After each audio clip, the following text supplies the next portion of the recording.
Hi guys, my name is Peyton, and let's get into it.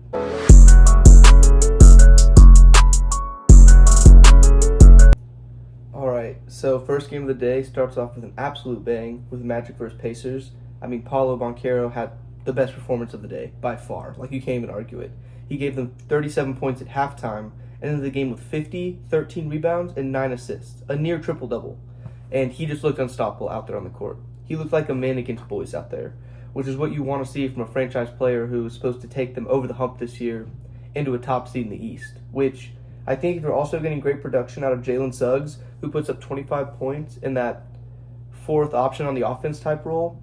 Even when Franz Wagner has an off night tonight, you don't really have to worry that much because Jalen Suggs stepping up, Paolo Banchero is going to step up, and then Cole Anthony off the bench is normally your go-to scorer, but he doesn't play well. Gary Harris couldn't hit a shot to save his life, but Paolo can put the team on his back to win a game, and that's what this kind of showed. And then on the other side for the Pacers, it was finally nice to see Tyrese Haliburton have a Tyrese Haliburton type game. He looked like his normal self out there. He finished the game with, 19 points, 10 assists, 9 rebounds. That's a Tyrese Haliburton game. It just kind of sucks for the Pacers not to get it done when this is a game that, even though Paolo was killing them, that they felt they should have won. They had a chance to win it down the stretch. So, that kind of sucks for your Pacers fan, but Pascal played well, which is nice to see. All your starters ended in double figures. And then Obi Toppin has looked perfect off the bench so far this season, even in his limited minutes, under 20 a game.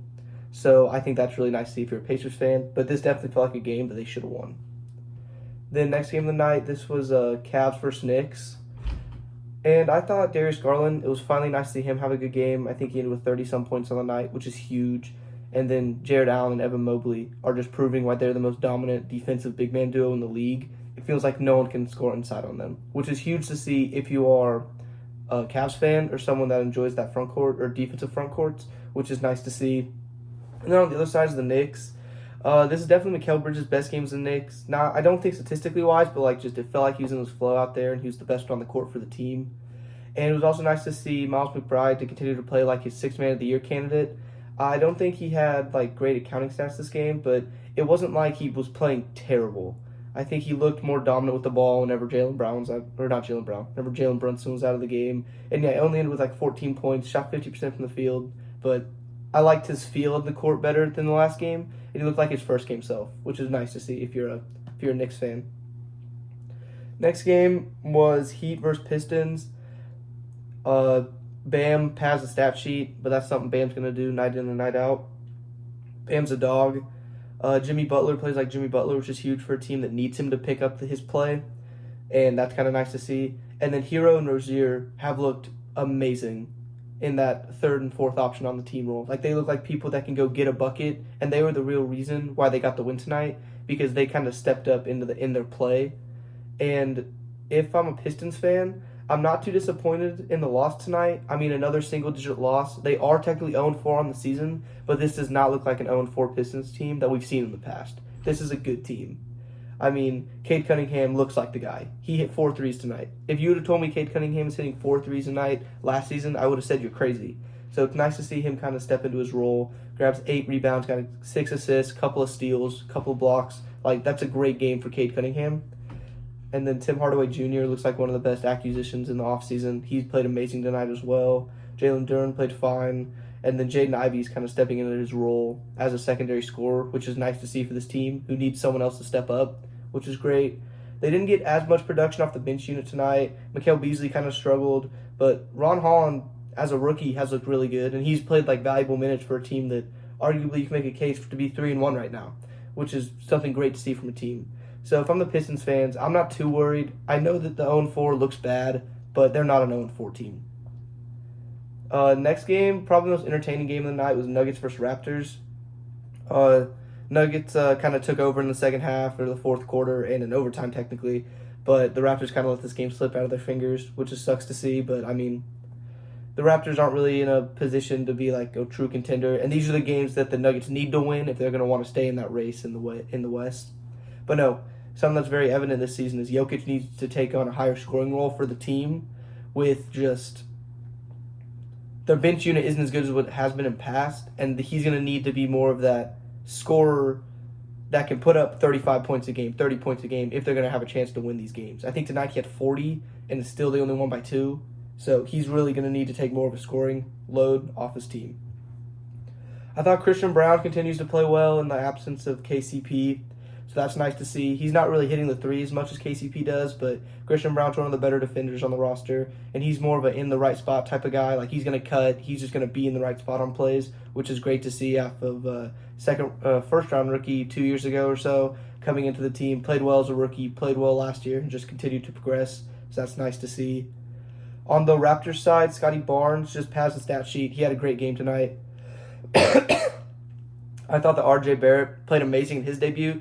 I mean, let me pull up the exact stats, but I think that... Where are they at? Yeah. I think Scotty Barnes played good tonight, and I think in RJ Barrett's debut, ended with 20-plus points. That's a good game for him. I mean, that's something that he's, used to doing, so it's nice to see him get back in that role. Grady Dick didn't really play too well until the fourth quarter and overtime, which is when he needs to play well. But that's nice to see. And then Ochai off the bench played really good. He had 15 points off the bench. He's their sixth man, which I think that's really good for him, who hasn't really been able to find his footing in the league. So it's nice to see him kind of find a home in Toronto, which is good to see. Next game, Celtics-Bucks. Before I start about the players individually and how I thought the game went, I'm just going to give a quick thought. Doc Rivers' experiment is not working in Milwaukee, I feel like. Adrian Griffin was 10 times better coach last season. I know that the players didn't respect him and the front office didn't respect him, and that's why he had to leave. But Doc Rivers is not the answer for this team, and that sucks to say. But this Bucks team, I don't see him contending at all in the East if Doc Rivers is their head coach. But with that being said, Giannis and Dame both put up 30, but it's just not enough. And then the Bucks just have no depth. I mean, Taurean Prince hasn't played good these past 2 games. Gary Trent Jr. hasn't played well at all this season. And then if Bobby Portis is your only person off the bench, then you have no one else. That's just not a recipe for success. And then on the Celtics end, Pritchard hit 8 threes. It's one of those Peyton Pritchard games where he's either going to give you 0 or 20, and this was one of those nights. And then Jaylen Brown continues to play great and shows why he was the Finals MVP. I think he's really just been super consistent this entire season. They can just rely on him to get him 30 to 25 points a game, which is something great you need from someone who's technically a second option on the team besides Jason Tatum. But Jaylen Brown's playing amazing, and he's showing why he won the Finals MVP last year, which is great to see. Wizards vs. Hawks was an interesting game. Jordan Poole and Kyle Kuzma have both played really well to start the season, which is something I didn't think was going to happen. And then Bilal and Corey Kispert have also been great supporting pieces to these young assets, which I guess you can technically call Bilal and Corey both young assets with the team. But they've been playing amazing, and they've been more of a veterans role, even though they are in their second and third years on the team. But they're kind of being better leaders on the team. It's something that you wouldn't expect. So I think this Wizards team definitely has a very bright future. I think their young assets are going to get a ton of minutes this year. I do think they're still going to be the worst team in the league, but Jordan Poole's playing awesome.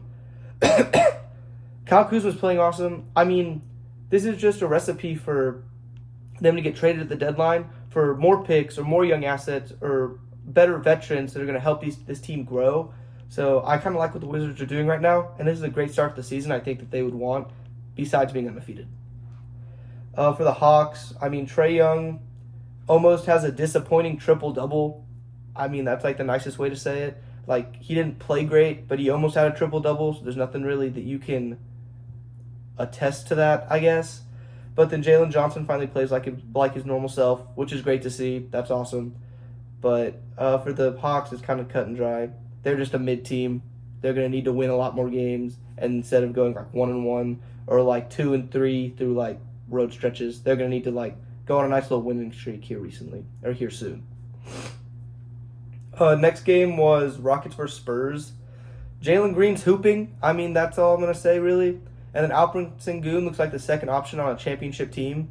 Now, I don't know if that championship team is with the Rockets, but Alperen Sengun has shown that he can be a relied-to go-to scorer, a defensive presence, and a rebounder on a team that can contend for a championship, which is huge to see. Now it's just the Rockets need to build around him and Jalen Green, because if Jalen Green, let's see what the exact stats were for him, but I mean, if he's giving you 36 a night and he's hitting 7 threes, that's awesome. For someone you drafted second overall to be that guy, it's finally great to see him finally playing like that. And then Jabari Smith Jr. has a very quiet night, but it's a good night. I mean, 17 points, hit 2 threes, only shot the ball 8 times, but got to the free throw line 6 times, which is good to see. He's kind of someone that they need to be that stretch big alongside Alperen Sengun, who could be a threat to score at any time, which he didn't show that the past couple seasons. But it's nice to see him to start this year finally being more aggressive with the ball and hitting those shots, which is great to see. And then for Bulls, Grizzlies, I mean, Levine, White, and Vucevic all have great nights. I mean, I don't know how many times that you can rely on them to all put up 20, but when it does, they're probably not going to lose that many games. And I thought I thought Giddey is a perfect connector piece for the team. I thought Giddey is he's going to facilitate. He's not going to look for his shot as much. He's going to look to get other people involved. And I think he's one of the better additions to this team they could have got. I know all the controversy around Josh Giddey, but on the basketball court, he's a perfect connector piece for this entire team. And then Jaren Jackson Jr. looks good in his return. That's actually a super bright side for someone coming off injury. It's nice to see him play like his normal self and play really good. But it's easy. The Grizzlies need Ja to play if they're going to be a contender. Same story as last year. He doesn't play. They're one of the worst teams. He plays, and they don't lose that many games. So, pretty cut and dry. But Ja needs to stay healthy if this team has a chance to win more down the line. Going into the night slate of games, this is Mavericks versus Jazz. I thought Kyrie plays well tonight. He didn't play like his Kyrie Irving self, but his box score looked good, which is nice to see. And then Luka struggles from the field statistically, but I'm not too worried. It's Luka. They ended up getting the win, so you can't be too mad about it. I'm just kind of trying to nitpick things at this point. But Kyrie Irving plays well, and Luka doesn't shoot well from the field, I guess. Colin Sexton couldn't miss all games, which is super nice to see if you're a Jazz fan. And also something else I saw is Keontae George continues to struggle, shooting efficiency-wise, but the team's still putting a lot of trust in him to take those shots and to be that starting point guard for the future. So that's good to see from the Jazz organization to try to take a step back and let this guy develop and kind of see what he can do. But, I mean, if the Jazz aren't planning on contending for a playing spot or playoff spot at this point, then it is nice to see that. But I don't know how long they're going to let him go out there and continue to shoot 3 for 18 or 6 for 19 from the field before they kind of pull him off and go okay, we're going to go a different direction. You be the spark plug off the bench type player. But I don't know. I do respect the organization to see him work through it, but I don't know how many more games you can allow him to shoot under 30% from the field and still feel confident about he's your guy for the future.